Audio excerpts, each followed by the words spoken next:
ಬೆಂಗಳೂರಿನಲ್ಲಿ rave party ಅಡ್ಡೆಯ ಮೇಲೆ ದಾಳಿಯಾಗಿದೆ. ದೇವಗೆರೆ cross ಬಳಿ ರೇವ್ ಪಾರ್ಟಿ ನಡೀತಾ ಇದೆ ಅನ್ನುವಂಥದ್ರ ಬಗ್ಗೆ ಖಚಿತ ಮಾಹಿತಿ ಪಡೆದಂತಹ ಪೊಲೀಸರು ರೇಡ್ ಮಾಡಿದ್ರು. ಖಾಸಗಿ ರೆಸಾರ್ಟ್ ಒಂದರಲ್ಲಿ ಈ ರೇವ್ ಪಾರ್ಟಿ ನಡೀತಾ ಇತ್ತು ಅನ್ನುವಂಥದ್ರ ಬಗ್ಗೆ ಟಿಪ್ ಸಿಕ್ಕಿತ್ತು.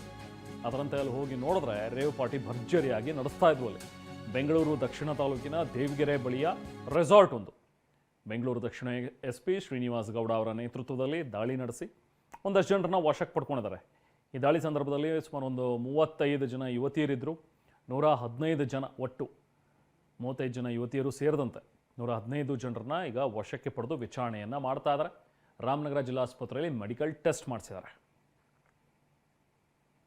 ಸದ್ಯಕ್ಕೆ ಅಲ್ಲಿ ಕೆಲವೊಂದು ಸ್ಟೆಪ್ಸ್ಗಳು ಸಿಕ್ಕಿದೆ. ಅದನ್ನೆಲ್ಲ ನಾವು ಹೆಚ್ಚಿನ ಪರೀಕ್ಷೆಗೆ ಒಳಪಡಿಸಬೇಕು. ಎಲ್ಲರೂ ಕೂಡ ಎಲ್ಲರಿಗೂ ಮೆಡಿಕಲ್ ಮಾಡಿಸ್ತಾರೆ ಸರ್. ಕೆಲವಷ್ಟು ಜನ ವರ್ಷಕ್ಕೆ ತೊಗೊಂಡಿದ್ದೀರಾ ಸರ್, ಏನು ರೀಸನ್ ಸರ್? ಏನು ಆರ್ಗನೈಸರ್ಸ್ ಇದ್ದಾರೆ, ಜೊತೆಗೆ ಓನರ್ಗಳಿದ್ದಾರೆ, ಅವರನ್ನು ನಾವು ಫರ್ದರ್ ಎನ್ಕ್ವೈರಿಗೆ ಅವ್ರನ್ನ ಹೆಚ್ಚಿನ ವಿಚಾರಣೆಗೆ ಒಳಪಡಿಸಿದ್ದೀವಿ. ಇನ್ನೇನು ಸ್ಟೂಡೆಂಟ್ಸ್ಗಳು ಹಾಗೂ ಬೇರೆಯವರು ಹೊರಗಡೆಯಿಂದ ಬಂದಿದ್ರು ಅವ್ರದ್ದೆಲ್ಲರದ್ದು ಏನು ಮೆಡಿಕಲ್ ಪ್ರೊಸೀಜರ್ ಮಾಡಿ ಅವ್ರನ್ನೆಲ್ಲರನ್ನು ನಾವು ಕಳಿಸ್ಕೊಡ್ತೀವಿ. ಸರ್, ಹಿಂದೆ ಭಾಗಿಯಾಗಿದೆ ಸರ್ ಬೇರೆ ಬೇರೆ ರೀತಿ ಪಾರ್ಟಿಗಳೇನು ಅವೆಲ್ಲ ಚೆಕ್ ಮಾಡಬೇಕು. ಅವ್ರದ್ದು ಸೋಷಿಯಲ್ ಮೀಡಿಯಾ ಅಕೌಂಟ್ಸ್ ನೋಡಿದ್ರೆ ಈ ಥರದ್ದು ಹಲವಾರು ಮಾಡಿರುವಂಥದ್ದು ಮೇಲ್ನೋಟಕ್ಕೆ ಕಂಡು ಬಂದಿದೆ. ಎಲ್ಲಿ ಮಾಡ್ಯಾರೆ ಏನು ಅಂತೆಲ್ಲ ನಾವು ಹೆಚ್ಚಿನ ತನಿಖೆ ಮಾಡಬೇಕಾಗುತ್ತೆ. ಸರ್, ಅದು ರೆಸಾರ್ಟ್ ಏನು ಸರ್? ಅದು ಯಾವುದೇ ರೀತಿಯಾದಂಥ ಪರವಾನಗಿ ಪಡೆದಿಲ್ಲ, ಬಟ್ ಹೋಮ್ ಸ್ಟೇ ರೀತಿಯಲ್ಲಿ ಫಂಕ್ಷನ್ ಮಾಡ್ತೀವಿ. ಈ ಬಗ್ಗೆ ಮತ್ತಷ್ಟು ಡೀಟೇಲ್ಸ್ ನಾವು ಪ್ರತಿನಿಧಿ ಪ್ರಶಾಂತ್ ನೀಡ್ತಾರೆ. ಪ್ರಶಾಂತ್, ಈಗ ಇದರಲ್ಲಿ ಏನು ಡೆವಲಪ್ಮೆಂಟ್ ಆಗಿದೆ? ಈಗ ಯಾರು ಆಯೋಜನೆ ಮಾಡ್ತಾ ಇದ್ದಂಥವ್ರು, ಇದ್ರ ಬಗ್ಗೆ ಏನಾದರೂ ಮಾಹಿತಿ ಸ್ಪಷ್ಟವಾಗಿದೆಯಾ? ಈಗ ವಶಪಡಿಸ್ಕೊಂಡಿರೋರನ್ನ ಹೇಗೆ ವಿಚಾರಣೆಗೆ ಒಳಪಡಿಸಿದ್ದಾರೆ, ಏನು ಮತ್ತಷ್ಟು ಅಪ್ಡೇಟ್ಸ್ ಏನಿದೆ ಈ ಬಗ್ಗೆ? ರೆಮಾನ್, ಬಹಳ ಪ್ರಮುಖವಾಗಿ ಬೆಂಗಳೂರು ಹೊರವಲಯದಲ್ಲಿರುವಂತಹ ಒಂದು ಅನಧಿಕೃತ ಇದು ಒಂದು ಹೋಮ್ ಸ್ಟೇ. ಈ ಒಂದು ಹೋಮ್ ಸ್ಟೇಗೆ ಯಾವುದೇ ರೀತಿಯ ಪ್ರವಾಸೋದ್ಯಮ ಇಲಾಖೆಯಾಗಿ ಜಿಲ್ಲಾಡಳಿತದಿಂದ ಪರ್ಮಿಷನ್ ಅನ್ನ ಪಡ್ಕೊಂಡಿಲ್ಲ. ಈ ಒಂದು ಹೋಮ್ ಸ್ಟೇಯಲ್ಲೇ ಈ ರೀತಿಯ ಒಂದು ರೇವ್ ಪಾರ್ಟಿಯನ್ನ ಮಾಡಿರುವಂತದ್ದು. ನಿನ್ನೆ ಸಂಜೆ 7 ಗಂಟೆಗೆ ಈ ಒಂದು ರೇವ್ ಪಾರ್ಟಿ ಆರಂಭ ಆಗಿರುವಂತದ್ದು. ಪ್ರಮುಖವಾಗಿ ಒಂದು ಆಪ್ ಮೂಲಕ ಆಯ್ದಷ್ಟು ಏನಂದ್ರೆ ಕೆಲವೊಂದಿಷ್ಟು ಸೆಲೆಕ್ಟೆಡ್ ಪೀಪಲ್ಸ್ ನ ಮಾತ್ರ ಈ ಒಂದು ಪಾರ್ಟಿಗೆ ಆಯೋಜನೆ ಮಾಡಿರುವಂತದ್ದು. ತಡರಾತ್ರಿ ಈ ರೀತಿ ಅನಧಿಕೃತವಾಗಿ ಯಾವುದೇ ರೀತಿ ಪರ್ಮಿಷನ್ ಅನ್ನ ಪಡ್ಕೊಳ್ಳಿಲ್ಲಂಗೆ ರೆಸಾರ್ಟ್ ನಲ್ಲಿ, ಖಾಸಗಿ ಒಂದು ರೆಸಾರ್ಟ್ ನಲ್ಲಿ ಈ ಒಂದು ರೇವ್ ಪಾರ್ಟಿ ಮಾಡ್ತೇವೆ ಅನ್ನೋ ಮಾಹಿತಿ ಮೇರೆಗೆ SP ಶ್ರೀನಿವಾಸ್ ಗೌಡ ನೇತೃತ್ವದಲ್ಲಿ ಏಕೈಕ ದಾಳಿ ಮಾಡಿದಂತ ಸಂದರ್ಭದಲ್ಲಿ ಸುಮಾರು 115ಕ್ಕೂ ಹೆಚ್ಚು ಯುವಕ ಯುವತಿಯರನ್ನ ಕೂಡ ವಶಕ್ಕೆ ಪಡ್ಕೊಂಡಿದ್ದಾರೆ.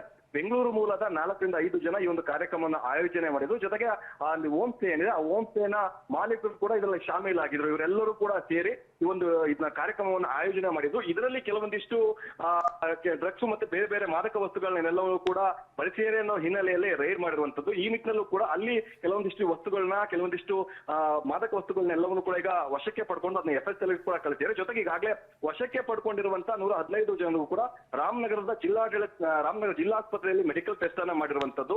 ಮೆಡಿಕಲ್ ಟೆಸ್ಟ್ ಮಾಡಿ ಅದರಲ್ಲಿ ಇವರೆಲ್ಲರೂ ಕೂಡ ಏನಾದ್ರು ಸೇವನೆ ಮಾಡಿದ್ರೆ ಅವರೆಲ್ಲರೂ ಕೂಡ ಈಗ ವಶಕ್ಕೆ ಪಡೆಯೋಕೆ ಕೂಡ ಈಗ ಮುಂದಾಗ್ತಿದ್ದಾರೆ. ಪ್ರಮುಖವಾಗಿ ಆಯೋಜಕರು ಏನಿದ್ದಾರೆ ಅದರಲ್ಲಿ ಒಬ್ಬರು ಲೇಡಿ ಮತ್ತೆ 4 ಜನ ಜೆಂಟ್ಸ್ ಮತ್ತೆ ಒಂದು ರೆಸಾರ್ಟ್ ನ ಅನಧಿಕೃತ ರೆಸಾರ್ಟ್ ನ ಮಾಲೀಕರನ್ನು ಕೂಡ ಈಗಾಗಲೇ ಪೊಲೀಸರು ವಶಕ್ಕೆ ಪಡ್ಕೊಂಡಿರುವಂತದ್ದು. ಕಗ್ಲಿಪುರ ಪೊಲೀಸರು ಕೂಡ ಪ್ರಕರಣವನ್ನ ದಾಖಲಿಸಿಕೊಂಡು ತನಿಖೆಯನ್ನ ಮಾಡ್ತಾ ಇದ್ದಾರೆ. ಪ್ರಮುಖವಾಗಿ ಯಾವುದೇ ರೀತಿಯ ಮಾಹಿತಿಯನ್ನು ನೀಡಿದಾಗ ಮಧ್ಯರಾತ್ರಿವರೆಗೂ ಕೂಡ ಸಾಕಷ್ಟು DJ ಬೇರೆ ಬೇರೆ ಸದ್ದನ್ನ ಮಾಡಿಕೊಂಡು ಮದ್ಯ ಸೇವನೆ ಮಾಡಿಕೊಂಡು ಈ ರೀತಿ ರೇವ್ ಪಾರ್ಟಿಯನ್ನ ಮಾಡ್ತಾ ಇದ್ರು ಅಂತ ಹಿನ್ನೆಲೆಯಲ್ಲಿ ಪೊಲೀಸರು ರೇಡ್ ಮಾಡಿ ತನಿಖೆಯನ್ನ ಮುಂದುವರಿಸಿರುವಂತದ್ದು. Rhema, right, thank you Prashant.